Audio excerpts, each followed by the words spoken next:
firmato il decreto del governo per lo sviluppo delle montagne in Sicilia, destinati 19 milioni di euro. Incontro a Roma per definire l'accordo che assegna alla Sicilia 6,8 miliardi del Fondo di Sviluppo e Coesione. La Caritas organizza una colletta per la Terra Santa per una Quaresima di carità. Identificati ad Agrigento 3 dei 5 aggressori di un commerciante bengalese. Festa di carnevale con aggressione a Ravanusa. Ergastolo per l'uccisione dell'amante incinta. Sport. Ieri amichevole dell'Acragas a Cianciana, vinta per 3-1.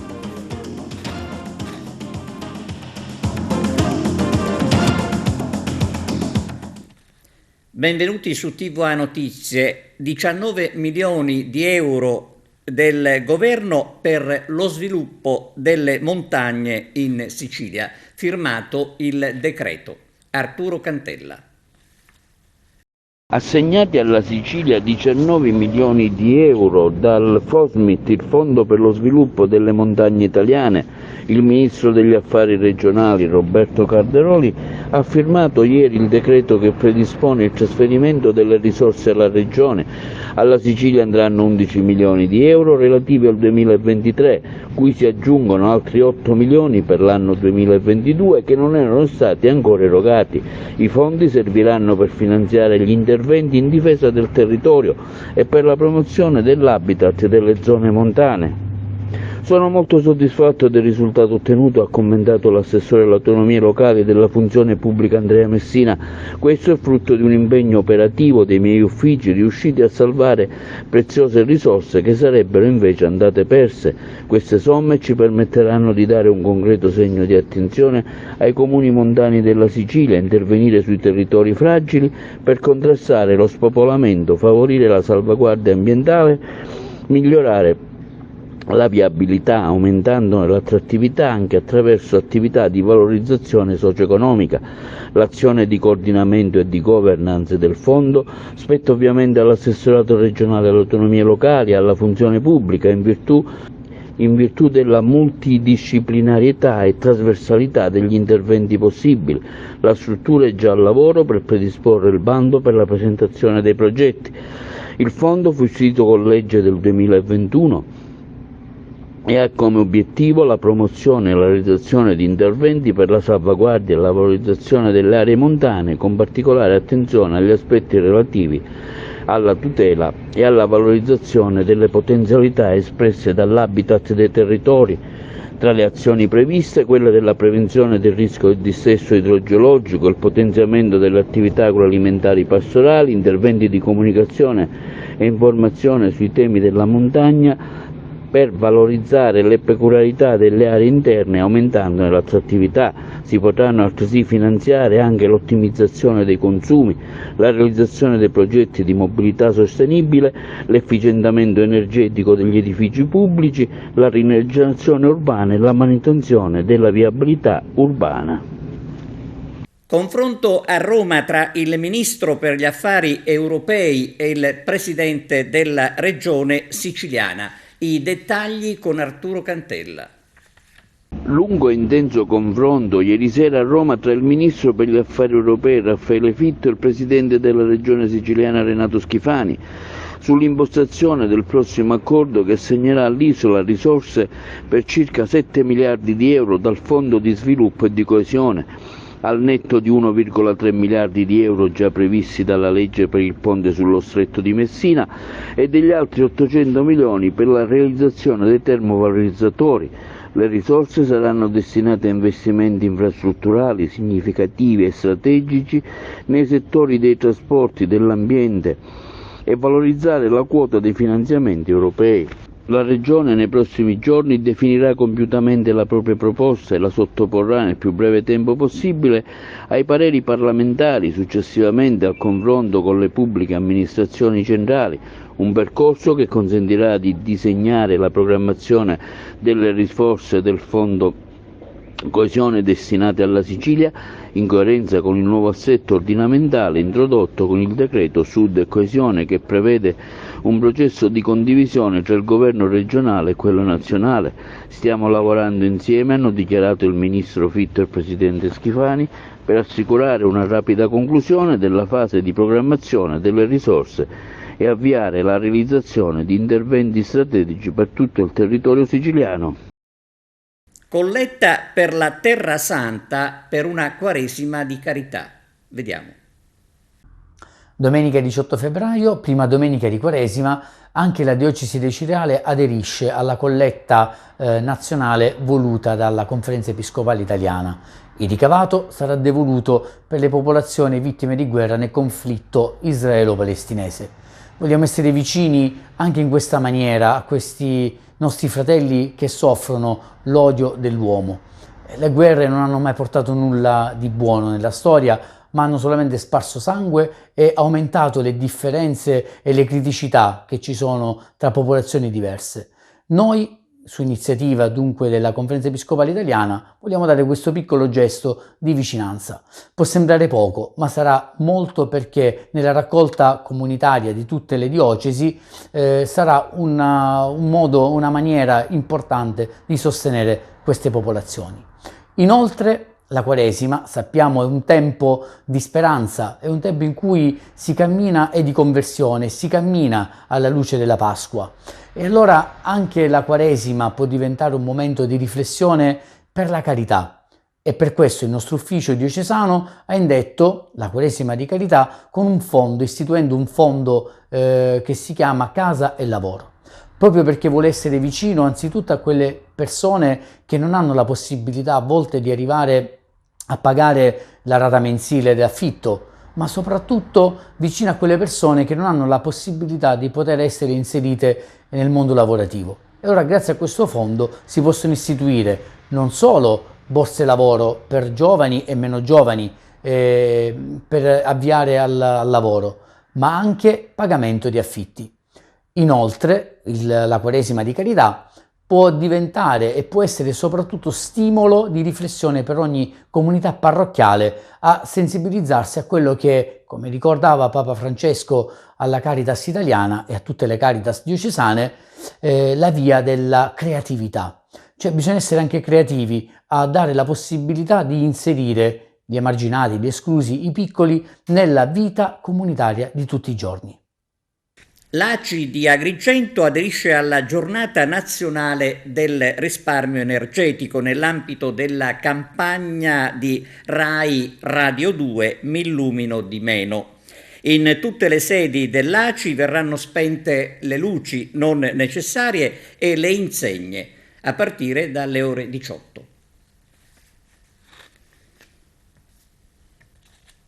Le lampade spente non si contano più e sembra non interessare a nessuno il problema del buio legato anche e soprattutto alla sicurezza dei cittadini. Così il quartiere di Fontanelle si ritrova con diversi pali della luce spenti in Viale Sicilia, in Via Alessio Di Giovanni e la strada all'angolo con Via Unità d'Italia.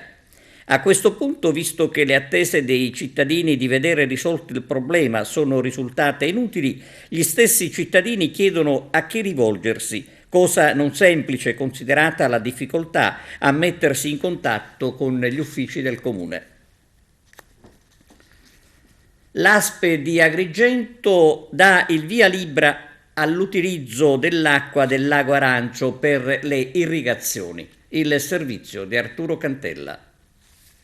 Parere favorevole dell'ASP di Agrigento per l'utilizzo delle acque del lago Arancio per l'uso irriguo. È un'ottima notizia per gli agricoltori della Valle del Belice, alle prese con gli effetti della persistente siccità. Un aspetto fondamentale è che le risorse idriche disponibili potranno essere impiegate anche per le colture ortive, oltre che per quelle arbustive e fruttifere, ad alto, medio e falso fusto. Era una richiesta che avevo inoltrato all'ASP a fine gennaio, recependo le preoccupazioni crescenti dei produttori per la carenza d'acqua. Lo dice l'assessore regionale all'energia e ai servizi di pubblica utilità, onorevole Roberto Di Mauro, dopo il via libera provvisorio del Dipartimento di Prevenzione dell'azienda sanitaria provinciale di Agrigento a consentire il prelievo delle acque invasate nel Lago Arancio nel territorio dei comuni di Sambuca di Sicilia, Santa Margherita del Belice e Sciacca. I campionamenti effettuati dall'ARPA lo scorso 21 gennaio hanno attestato che il valore delle microcistine prodotte dalle alghe presenti nel bacino rientra nei volumi minimi di legge per il consumo umano, quindi l'acqua si potrà utilizzare. E veniamo alla cronaca. Grazie alla videosorveglianza si è arrivati ad identificare 3 dei 5 aggressori del commerciante bencalese. Teatro dell'aggressione la via Atenea. I fermati dalla polizia sono tutti giovani agrigentini. Festa di carnevale con aggressione è avvenuto a Ravanusa nel corso del carnevale. Vittima una giovane di Campobello di Licata, aggredita a seguito di una lite con alcuni coetanei. Le indagini sulla vicenda sono state avviate dai carabinieri di Ravanusa, coordinati dalla Procura della Repubblica per i minorenni di Palermo. Antonino Borgia, condannato all'ergastolo al processo d'appello per l'uccisione dell'amante incinta avvenuta a Partinico, nel Palermitano. Non più 19 anni e 4 mesi, bensì l'ergastolo. Questa è la pena che per la Corte d'Appello dovrà scontare Antonino Borgia, l'imprenditore di Partinico accusato di aver ucciso Maria, la clamioaria di piazza, 30 anni, con cui aveva una relazione extraconiugale che quando fu assassinata il 22 novembre del 2019 era incinta di 4 mesi. Il processo si è chiuso ed è il quarto che viene celebrato sul caso dopo l'annullamento con rinvio della sentenza precedente, con una condanna molto più mite da parte della Cassazione. Dando per accertata la responsabilità dell'imputato per l'omicidio, i giudici hanno seguito le prescrizioni indicate dalla Suprema Corte, che accogliendo il ricorso della Procura Generale a settembre scorso aveva indicato di vagliare la sussistenza di 2 aggravanti, quella della premeditazione e quella dei motivi abietti e futili. Nel processo è parte civile la madre della vittima, che sta crescendo. Il nipote è rimasto orfano e che è assistita dall'avvocato Angelo Coppolino. In primo grado la Corte d'Assise aveva ritenuto sussistenti entrambi le aggravanti e inflitto l'ergastolo a Borgia, spiegando che il suo sarebbe stato un gesto tribale per salvare la sua immagine di uomo rispettabile. Di diverso avviso invece era stata la Corte d'Appello presieduta da Mario Fontana, che non ravvisando i futili motivi e la premeditazione aveva ridotto la condanna a 19 anni e 4 mesi, consentendo così all'uomo di accedere allo sconto di pena previsto con il rito abbreviato, un verdetto che non aveva passato il vaglio della Cassazione, che ora un'altra sezione della Corte d'Appello ha nuovamente trasformato in ergastolo. Secondo le indagini coordinate all'epoca dal procuratore aggiunto Anna Maria Picozzi e dal sostituto Chiara Capoluongo, Borgia, sposato e padre di 3 figli, quella mattina di novembre di 4 anni fa avrebbe pianificato di sbarazzarsi dell'amante, è rimasta incinta e diventata troppo scomoda. L'uomo, come documentato da alcune telecamere di videosorveglianza, aveva accoltellato a più riprese la vittima, che era anche riuscita a sfuggirgli, salvo essere riacciuffata, ricaricata nel furgone dell'imprenditore e poi finita, per non farla soffrire, aveva detto, con un colpo alla testa. Lui, difeso dall'avvocato Salvatore Bonnia, ha però sempre sostenuto di aver agito in preda a un raptus e che la ragazza lo avrebbe ricattato minacciando di rivelare alla moglie la loro relazione. Per questo avrebbe perso la testa e l'avrebbe uccisa. Durante il processo di primo grado si era pure detto pentito, consapevole di aver rovinato 2 famiglie. Nessun giudice però gli ha mai concesso per questo le attenuanti generiche.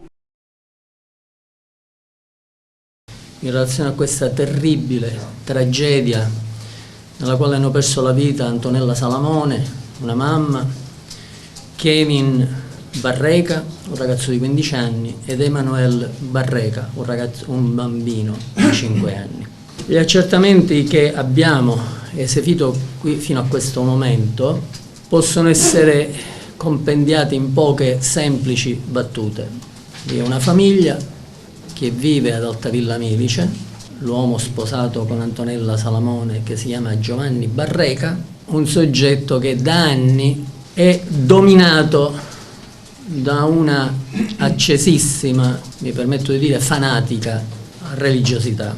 Questo pesa enormemente sulla famiglia e soprattutto sui suoi figli. 2 sono i ragazzi di cui ho parlato che sono morti nella tragedia e poi c'è una terza figlia, Miriam Barreca. Tutta la famiglia vive con disagio l'atteggiamento religioso del padre. La situazione però ha una deriva quando sulla scena di questa famiglia compaiono 2 coniugi palermitani. Questi soggetti vivono anch'essi una dimensione religiosa molto particolare che potremmo definire accesamente antisatanista. Il risultato è che la frequentazione, che diventa pressoché quotidiana, di questi signori convince innanzitutto Giovanni Barreca, ma purtroppo in una certa misura anche i figli grandicelli dello stesso, che nella casa c'è una presenza demoniaca, il che porta a una situazione che spinge questa gente. Quando dico questa gente non intendo solo la coppia antisatanista, ma intendo lo stesso Giovanni Barreca e in una certa misura anche i figli più grandi, a adoperarsi per allontanare i demoni da questa casa. Ci sentiamo di dover dire che questo probabilmente è dovuto a quello che riteniamo essere un fenomeno molto diffuso di un modo di concepire la religione in maniera molto distorta, con una situazione in cui ci sono soggetti che approfittano della debolezza o della vulnerabilità di altri soggetti. L'appello per ciò che noi facciamo, soprattutto ai più giovani, è quello di muoversi per fare emergere queste situazioni. Mi rivolgo direttamente ai ragazzi e alle ragazze. Lo so, è difficile, però questa tragedia terribile accaduta ad Altavilla Milice dimostra che il silenzio alle volte può essere la propria condanna a morte. I 2 coniugi palermitani, Grandente e Fina, sono stati trovati all'interno della loro abitazione a Palermo e per quanto riguarda le modalità con le quali ci siamo giunti le stiamo ancora accertando. Quindi a che ora? Inizialmente pensiamo nella giornata del 10, sabato 10. Cioè nel senso che potrebbe essere stato Barreca a portarli a casa? Lo stiamo accertando. Né alla compagnia né alla stazione di Altavilla Milice, quindi la stazione competente territorialmente sul luogo dove sono avvenuti i fatti, né alla compagnia di Bagheria sono arrivate segnalazioni che riferivano di questo tipo di comportamenti o comunque di aiuto, né da parte loro né da parte di vicini né da parte di altre persone né da parte magari di ambienti che venivano frequentati. Questo ci tenevo. Droga nell'armadio a Messina. Arrestato dai carabinieri un uomo di 53 anni. I carabinieri della stazione di Messina Gazzi, nell'ambito dei servizi antidroga, hanno arrestato un 53enne messinese, già noto alle forze dell'ordine, con l'accusa di detenzione ai fini di spaccio di sostanze stupefacenti. Da alcuni giorni i militari dell'Arma stavano monitorando i movimenti dell'uomo con servizi di osservazione predisposti in particolare nei pressi della sua abitazione. Sulla scorta degli elementi investigativi raccolti, ritenendo che il 53enne potesse detenere droga in casa, i carabinieri hanno fatto irruzione nel domicilio per eseguire una perquisizione che ha permesso di trovare e sequestrare 3 involucri contenenti complessivamente 23 grammi circa di marijuana e una con all'interno oltre 35 grammi di hashish, abilmente occultati nell'armadio della camera da letto, in mezzo ai vestiti. Sono stati altresì trovati e sequestrati un bilancino di precisione e 250 euro in contanti, ritenuti provento dell'attività di spaccio. La droga è stata inviata presso i carabinieri del RIS di Messina per le relative analisi di laboratorio. Il 53enne è stato arrestato e, ultimate le formalità di rito, ristretto agli arresti domiciliari a disposizione dell'autorità giudiziaria. E sempre a Messina, beni per 1 milione di euro confiscati dalla Guardia di Finanza ad un ex agente della penitenziaria. I finanzieri del Comando Provinciale di Messina hanno eseguito un decreto di confisca emesso dal Tribunale di Messina, sezione misure di prevenzione, su richiesta della Direzione Distrettuale Antimafia della Procura della Repubblica Peloritana, relativo al patrimonio societario, mobiliare ed immobiliare, per un valore stimato di circa 1 milione di euro, riconducibile ad un soggetto imputato di appartenere all'associazione mafiosa denominata Clan dei Barcellonesi, diretta pro pagine di Cosa Nostra Siciliana. Sulla base delle risultanze investigative, il soggetto colpito dal provvedimento, ex appartenente alla polizia penitenziaria ed ex gestore di note discoteche situate nel territorio di Milazzo, a seguito delle indagini di cui all'operazione cosiddetta Dinastia, è stato condannato anche in secondo grado per il delitto di associazione a delinquere di stampo mafioso e di associazione a delinquere finalizzata al narcotraffico. La sentenza deve essere ancora vagliata dalla Corte di Cassazione sulla scorta degli approfondimenti economico-patrimoniali condotti dalla compagnia della Guardia di Finanza di Milazzo in sinergia con gli specialisti del GICO di Messina. Viene riconosciuta, secondo ipotesi d'accusa e fatti salvi i successivi gradi di giudizio, la disponibilità di beni in misura sproporzionata rispetto ai redditi dichiarati e la prospettazione avuto riguardo agli elementi reddituali e di fatto che egli viva abitualmente anche in parte con i proventi di attività delittuose. In particolare è emerso un quadro incoerente e sperequato rispetto alla lecita capacità reddituale per contratti di leasing accesi dal proposto, nettamente superiori rispetto al reddito dichiarato. Nel corso dell'attività, quindi, sono stati sottoposti a confisca 2 compendi aziendali, comprensivi dei relativi beni patrimoniali, attivi nel settore del noleggio autoveicoli ed attrezzature per lavori edili, un immobile nel comune di Milazzo, nonché 8 autoveicoli e 3 rapporti finanziari, per un valore complessivo di stima pari circa ad 1 milione di euro. Altre audizioni della Commissione Antimafia sugli incendi della scorsa estate in Sicilia. Si è parlato anche dei rischi legati all'incendio di rifiuti speciali a Licata.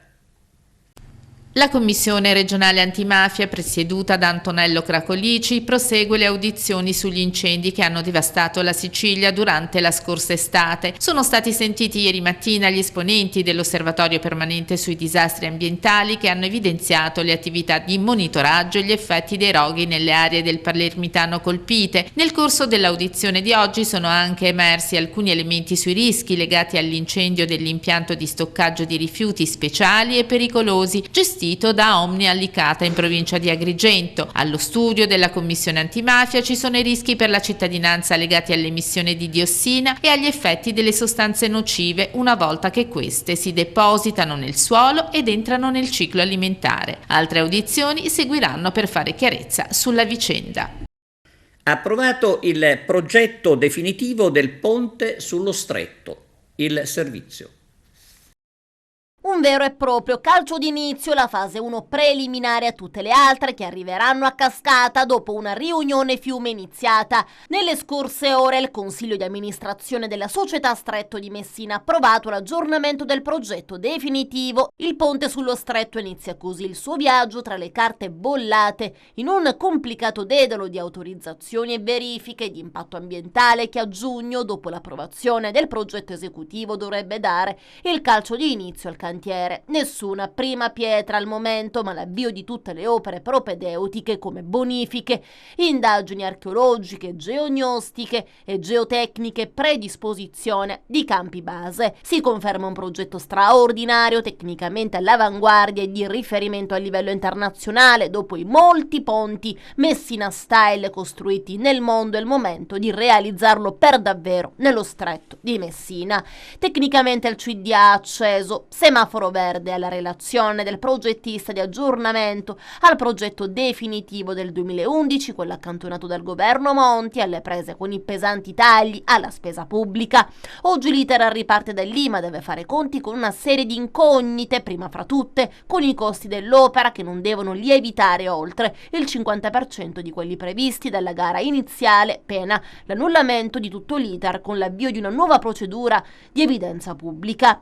Il costo iniziale si aggirava intorno agli 8,5 miliardi nel 2011, mentre oggi sale a 13,5 miliardi, più un altro miliardo di opere accessorie. Su questo fronte la legge di bilancio ha stanziato 11,630 miliardi di euro fino al 2032, di cui 9,3 miliardi a carico dello Stato, 718 milioni sul Fondo di Sviluppo e Coesione, un altro miliardo e 600 milioni che passeranno sulle casse di Calabria e Sicilia. Per quest'anno in cassa ci sono 780 milioni di euro. Tra le opere accessorie al ponte, che sarà lungo 3,6 km, ci sono opere stradali e ferroviarie di collegamento al territorio che comprendono 40 km di raccordi viari e ferroviari. Le arterie stradali su ferro, spiega la società, collegheranno dal lato Calabria l'autostrada del Mediterraneo A2 e la stazione di Villa San Giovanni, e dal lato Sicilia le autostrade Messina-Catania A18 e Messina-Palermo A20, nonché la nuova stazione di Messina. Si tratta di 20,3 km di raccordi stradali complessivi e di 20,2 km di raccordi ferroviari complessivi.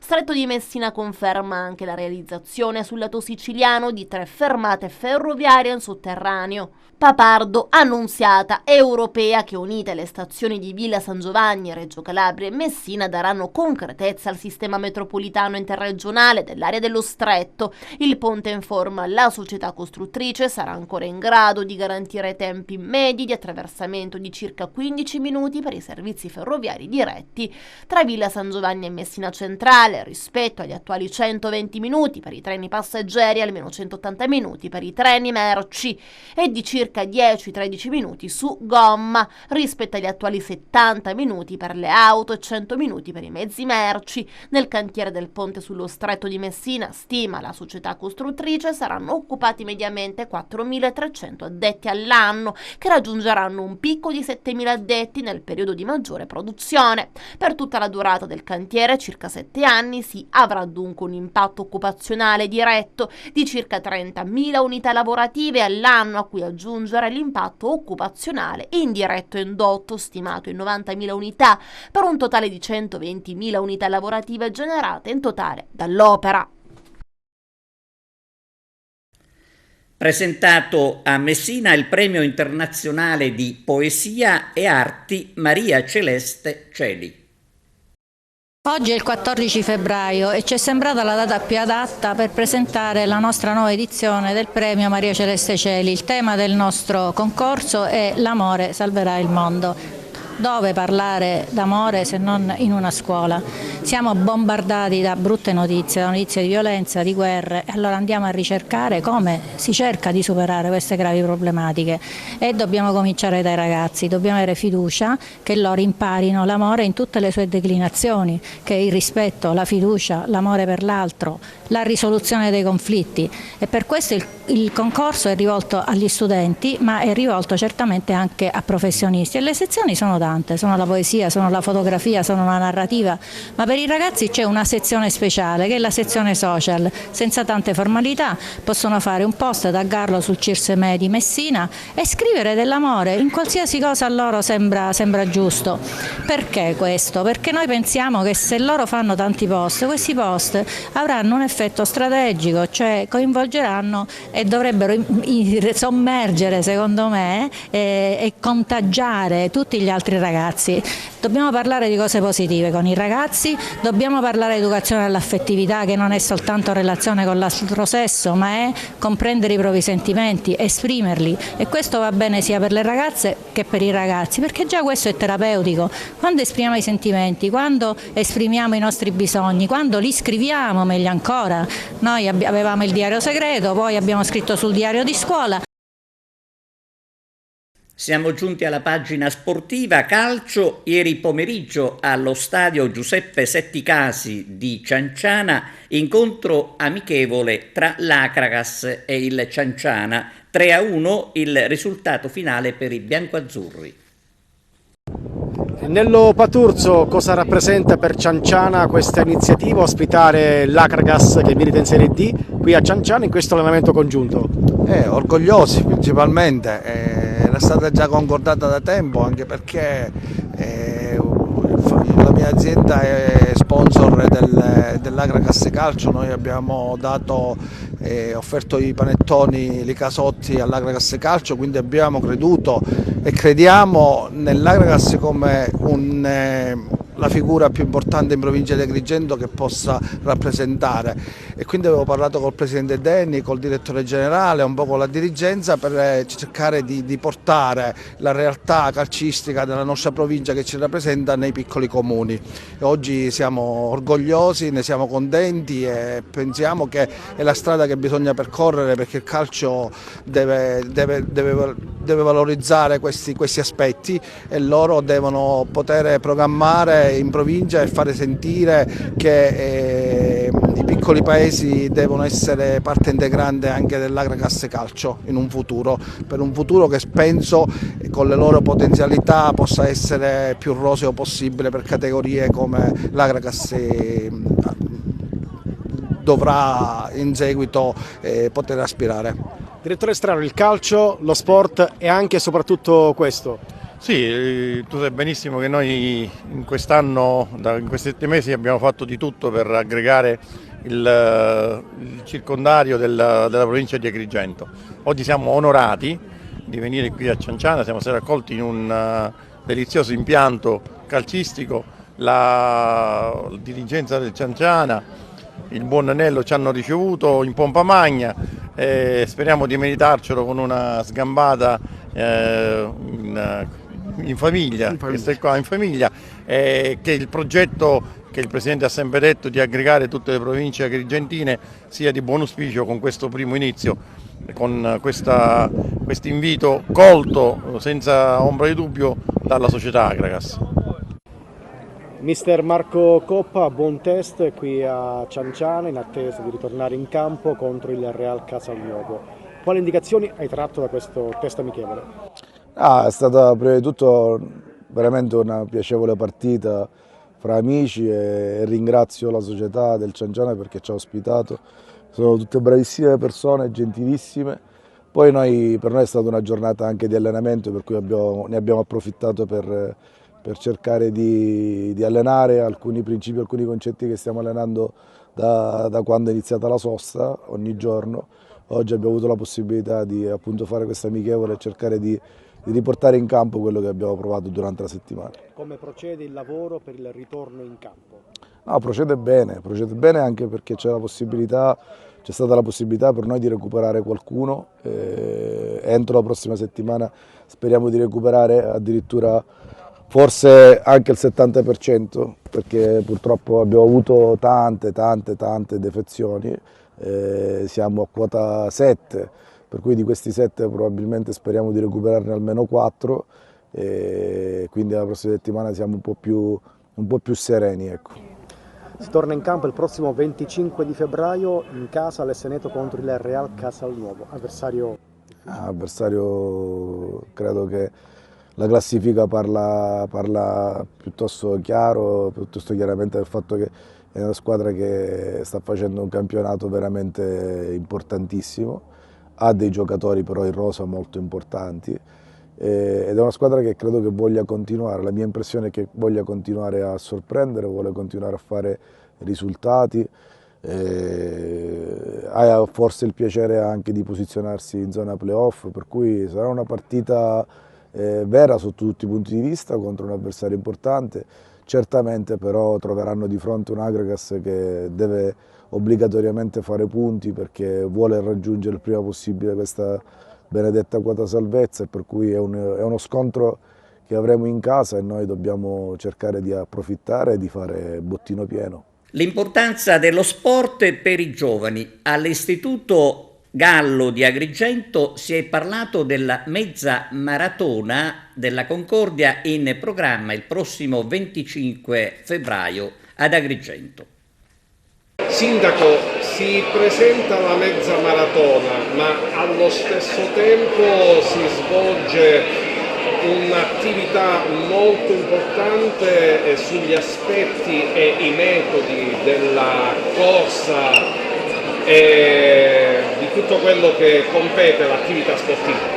Sì, ritorna la mezza maratona come ogni anno, un biglietto da visita per Agrigento, un'ottima vetrina perché il percorso attraverserà anche il parco archeologico, la Valle dei Templi, farà conoscere delle bellezze del nostro territorio, bellezze archeologiche, bellezze territoriali in genere e sarà un preludio per l'evento fondamentale che aprirà il 2025. Siamo giunti alla 20ª edizione e come nella prima edizione abbiamo voluto festeggiare quell'edizione con un convegno invitando le scuole, eravamo alla Sala Zeus del Palo Congressi e oggi siamo all'Istituto Gallo proprio per parlare ai giovani di sport, per far comprendere a loro l'importanza dello sport nella loro vita.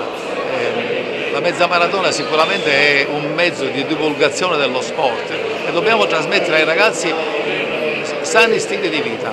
Quest'anno nella nostra mezza maratona abbiamo voluto invitare 7 atlete ucraine che perché ci siamo voluti sensibilizzare nei confronti del popolo ucraino, quindi correranno 7 atlete ucraine e probabilmente una di queste potrebbe anche vincere la mezza maratona per quanto riguarda le donne.